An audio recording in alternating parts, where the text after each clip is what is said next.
Yo, Hashim is here. Today we're gonna look at Magnus Carlsen versus Alireza Firouzja in the Freestyle Chess GOAT Challenge. It's worth to mention, this is not a classical type of chess. It's called 90-60 chess, which is same rules as chess, but the pieces are not on the same coordinates or the same squares.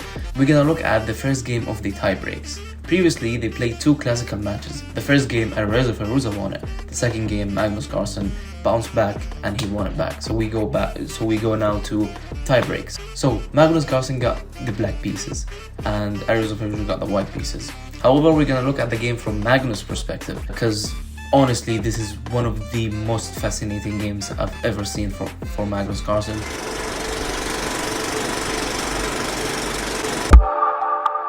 So, Alireza Firouzja started the game with c4, which is fair enough. He wanted to develop his bishop, his queen as well, because it's not the same kind of chess that we are playing here. However, Magnus Carlsen responded with knight f6, and Alireza Firouzja responded with b4. And here, Magnus Carlsen, according to the engine, played an inaccuracy, which is c5, immediately challenging and not allowing white to expand more on the queen side. So what Alireza Firouzja does is he took on c5, and then he went Magnus Carlsen queen h2 he took on h2, which is slightly inaccuracy because according to the engine, Alireza could have played something like knight g3, and if you take the second pawn, I play something like knight f3, and there's some filthy traps where I can trap your queen. However, none of this happened, and Alireza Firouzja played knight f3. Okay, attacking the queen, and Magnus Carlsen went back to c7, queen c7, and here Firouzja played d4, controlling the center, and he believed he responded with b6. Okay, I want to get rid of the strong structure here, and if you take here, there's some tactics, or not tactics, but he will give me the opportunity to take here. Worth to mention, when Alireza played c4, the reason of Magnus played knight g6, so he can take here knight f3, so knight f6, so he can take on h7. That's worth to mention. I forgot to mention it. Here Firouzja responded with e4. Fair enough, completely controlling the center, which is quite logical. And here Magnus decided to take on c5, and I believe Alireza here played e5 actually. And here Magnus Carlsen played queen b8, rook b8. Quite logical moves. He played e5, Firouzja, and Magnus Carlsen responded with rook b8, threatening the queen. And here Firouzja played queen d3, and here Magnus Carlsen found a precise move, which is knight g4, basically centralizing or avoiding the threat. And here Firouzja castled. So the castling is the same thing when you want to castle. So for example, if these bishop were there, when you're gonna long castle, you're gonna long castle normally. And when you short castle like this, you're gonna short castle normally, which is your queen only will move. Your king only will move. So he castled here, and Magnus, he decided to take on d4. Of course, I'm not gonna blame him or saying, oh, how come you couldn't find this move? I mean, come on, I'm like 2000 elo or something, so I can't really suggest moves from him. He's way better than me at this game. He's the GOAT. So he took on d4, and now Alireza took back with the queen, and Magnus played f5 immediately. The thing is, if you take a passant, I got some threats here maybe in the future with the help of the knight, but luckily you still got a knight to defend the h2 square, but there's some serious attack are coming up. So let's see what Firouzja does. So what Firouzja done is he took el passant. Fair enough. And he took back with a knight. But however, as we can see from the evaluation bar, Firouzja has a really good position. He can play something like this with this, and completely controlling these diagonals. That's a really main factor. And what are these bishops are doing exactly? Okay, you're gonna play bishop b7. How are you developing this piece in the near future? We'll see about that. So here Alireza Firouzja played bishop f4.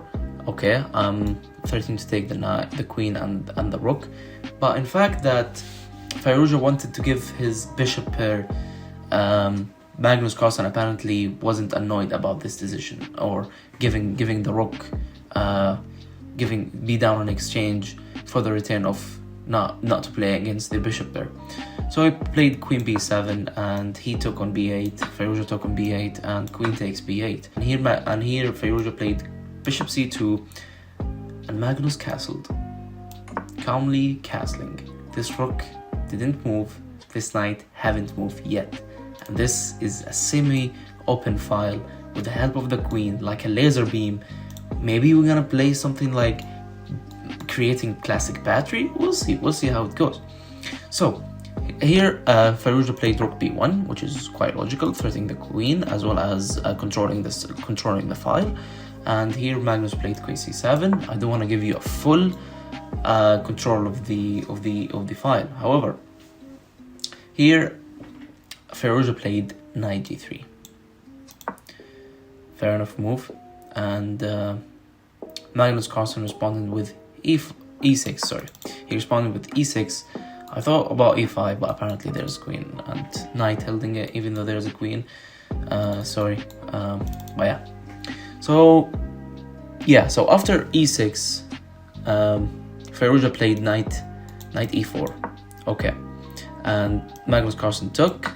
He took back with the bishop, and here Magnus played bishop e7. Finally, the pieces are developing. After bishop e7, Fairuza played queen d3.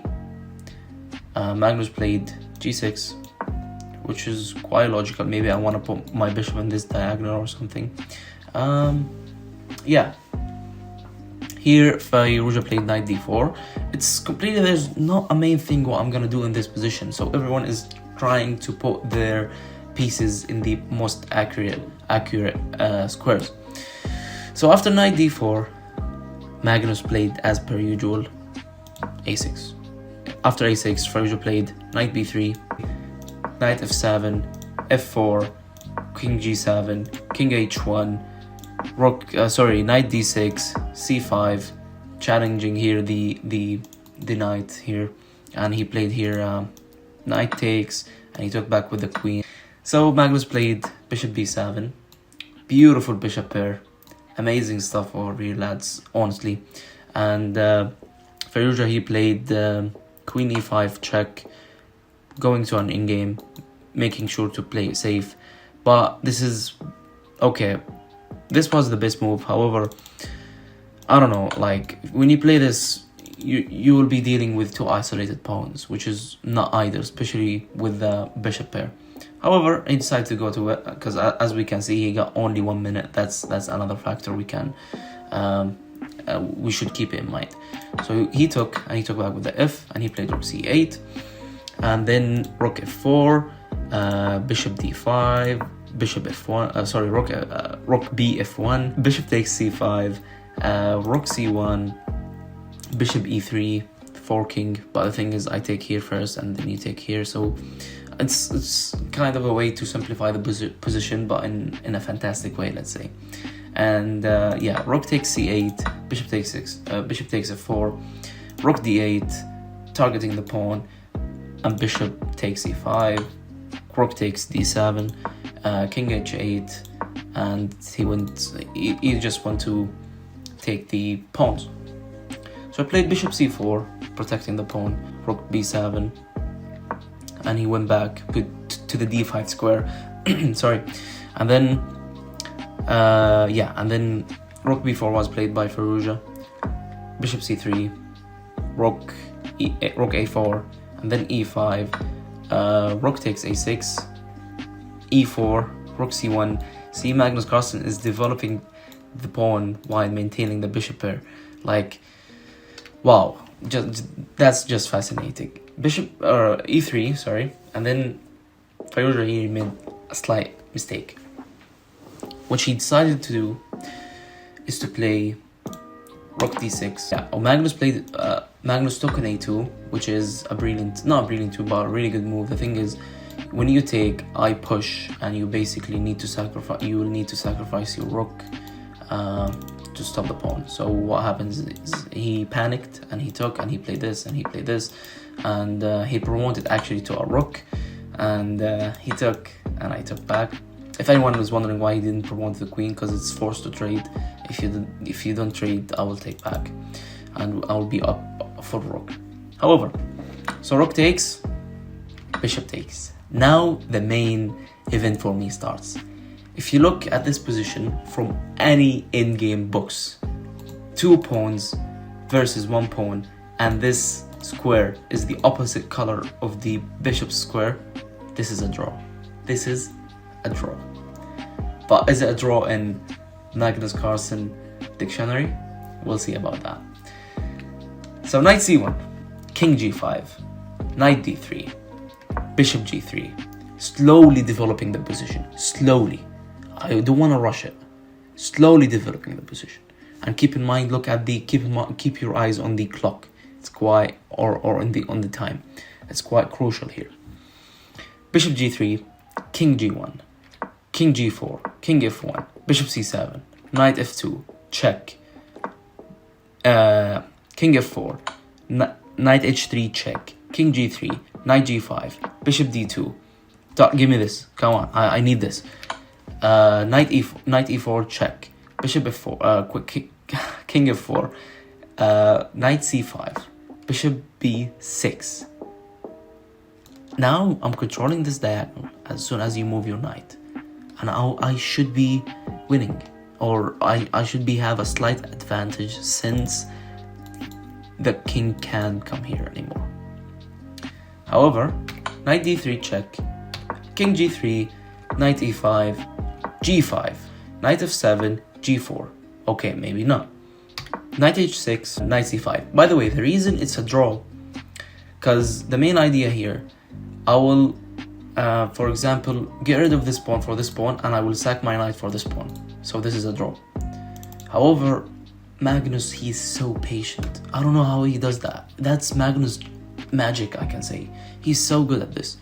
Knight g8, bishop g3, knight f6, h6, no knight for me, no pawn for me, h6, knight h5 check, rook f4, knight f6, king g5, knight e5, bishop e4, g3, king 5, king g2, e4, king e4, knight 4, bishop e5, knight h3, which is still a draw, because he will take, I will take, and I will be able to take the what's called as the opposition, which is, for example, you can't take here, for example, because this is a really famous draw, and here, for example, there's no way of improvement.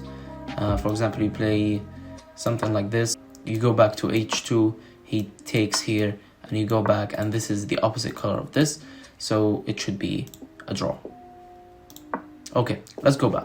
So Magnus can't take really. So he played king e3, knight h5, knight h6, so he found resort, but we'll see what happens. Knight h3, bishop c4, I really like it, brings him back, and takes on knight h5, queen h4, bishop is push, knight h5, king d4, okay, knight h3, king d4, knight h2 check, f5, h3, bishop c7, knight f2, bishop e6, knight h3, bishop e3, knight f2, king e5, knight d3 check, e4, and now Firouzja blundered. He decided to play b4, knight b4. Why he should have simply played, it's not really simply, but he should have played knight b2, which is still will give quite a slight advantage, but it should be still drawing. He played this, and let's look at Magnus's time. So here he got 51 seconds. In less than, I don't know, in less than 4 or 5 seconds, he found the only move to win this position, which is to trap his knight eventually. He played bishop c5, and now the knight will be, unfortunately, will be in a prison, or be locked, and we will be able to capture in the end. Knight c6, he tried, king d5, knight d8, bishop e7, give me your knight, knight b7, bishop b4, knight d8, and there's simply no moves. King f2, bishop f6, give me your knight, knight b7, bishop d4 check, and Firouzja, he resigned. The reason of this resignation is, for example, you play something like this, I go here, and simply the knight got no squares to go to. Wow. And next move we play this, I go here, and where are you gonna go? Every single square is, so you play here for example and you lose the game. Wow, what a game. With this win, Magnus Carlsen is currently taking the lead, and he won the second tie-break match, so he moves to the semi-final. That's it. Thank you so much for watching this video. I really hope you enjoyed it.